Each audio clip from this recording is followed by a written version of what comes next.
اقبال کے افکار جو کہ ان کی زندگی میں تو نہ چھپ سکے یا انہیں اقبال نے کسی وجہ سے متروک کر دیا تھا، وہ ان کی وفات کے بعد مرتب کیے گئے۔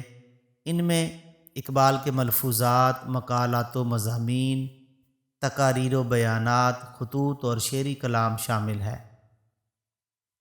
پہلی کتاب ہے اقبال کے نثری افکار، مرتبہ عبدالغفار شکیل، اوراق گمگشتہ ڈاکٹر رحیم بخش شاہین، حیات اقبال کے چند مخفی گوشے۔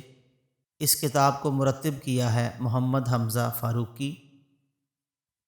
مضامین اقبال، اسے مرتب کیا ہے تصدق حسین تاج صاحب نے۔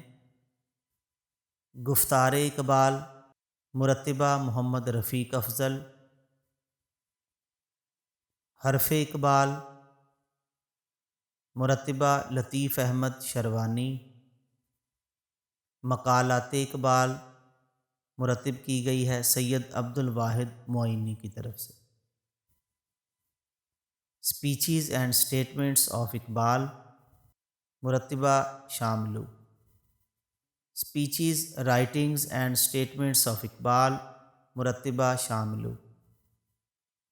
Thoughts and reflection of Iqbal, مرتبہ Syed Abdul Wahid Moini. Speeches and statements of Iqbal, مرتبہ AR Tariq. Mementos of Iqbal, مرتبہ رحیم بخش شاہین۔ ڈسکورس آف اسلام، مرتب شاہد حسین رزاق۔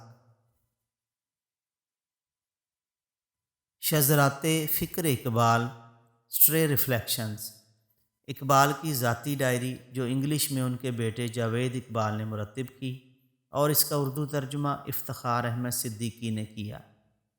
دوستو، فکر اقبال پر لکھی گئی مزید تصانیف آئندہ ویڈیو میں پیش کروں گا۔ والسلام۔